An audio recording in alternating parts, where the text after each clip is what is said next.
So going from working, like actually being in the car dealership every day to where you are now with Insignia, which is still in the automotive industry, but just kind of a different vantage point or, different position.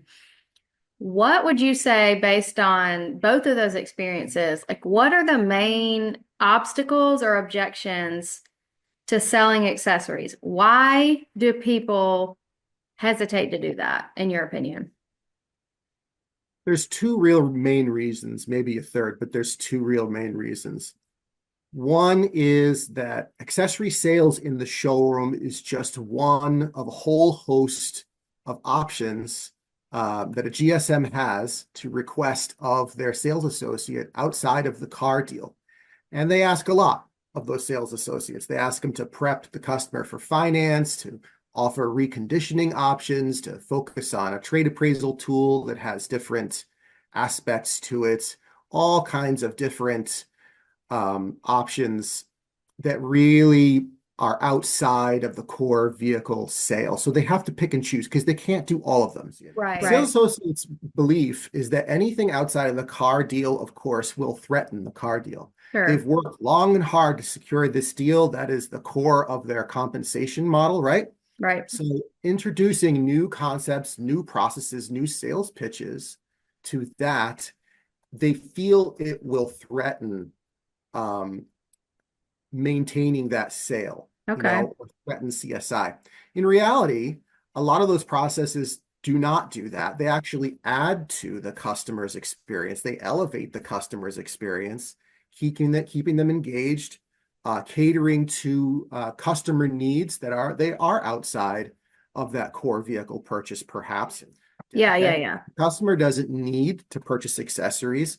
This is just a courtesy, making sure they're exposed to their options, because that customer is likely going to go home, remember that they have those lifestyle needs, and they're going to buy them anyways. They're Right. going to buy them down the line from somewhere else. What is another thing you see why people hesitate to roll out an accessory program in the showroom? I would say awareness is the other. Traditionally, accessories are the purview of the parts and service department, fixed stops, right? The concept of having a showroom accessory sales approach is foreign or overlooked Hmm. to a lot of dealers. Now, there are some exceptions. There are some brands, that really have beautiful, robust accessory catalogs, and maybe the sales department gets consistent requests from customers, but that's requests from customers. But you've got your passenger vehicles and your brands that maybe they're not huge on the accessory catalog. Mhm. It just doesn't come to mind as a possibility. Right. That doesn't mean that those customers don't need accessories, though. Possible third scenario is the limited profit margin in accessories. The problem is if a dealer is fixated on that concept, that we're only doing this, for the profit margin specifically, it's really short-sighted. Accessories obviously represents a way to boost revenue on the front end of a vehicle transaction, but it also has a lot of secondary benefits to the dealership, a lot. Mhm. It's Yeah. also a really great tool as far as interdepartmental communication. Now, without a proper process in place, dealers sell accessories. They do. Maybe not often, but they're basically customers coming in, making the requests, and they're throwing it in or whatever. When that happens, it sets off a flurry of activity at the sales desk to accommodate that request. They've got to call up parts or send the salesperson to parts to wait at the parts counter for how long? 20 minutes, 30 minutes, while the guy gets off the phone or comes in from the back loading the truck, whatever, to get that part cost. Did they get all the parts required? Did they get the parts that are dependent and necessary to install that, or just what they requested? And they've got to go to service and ask about labor. They get all this information, come back. They've left the customer alone, Right. which is a huge threat to CSI, right? What do they Yeah. do? Yeah. Well, because the Long wait salesperson leaves time. them Yeah. alone. Definitely. So we got all the information, we put it into the vehicle transaction.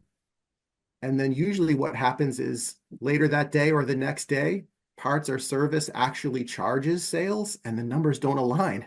Now they hate the whole thing. They hate accessories, Like, why did we And you can ever understand change why. it? Yeah. Right, right. So a proper platform and process eliminates all that. Yeah. Okay. The whole dealership makes the decision. What are we selling this for? What is the labor time? Now, the labor time is supplied, by our platform, but service has the ability to go in and change that to represent their reality Right. at their specific dealership, right? They Right. have the ability to present to the customer the pricing that the dealership has decided upon as a team. So it keeps everyone on the same page and it cuts out all of that, leaving the customer alone and possible loss of profit. Yeah. Yeah. So it actually makes things easier, even though the perception can often be that it's going to be just one more thing to do that can actually make the car sale, or just life at the dealership, communicating between departments going to make it more difficult, but the opposite's actually true. Correct. Exactly. Yeah. Thanks, Jason.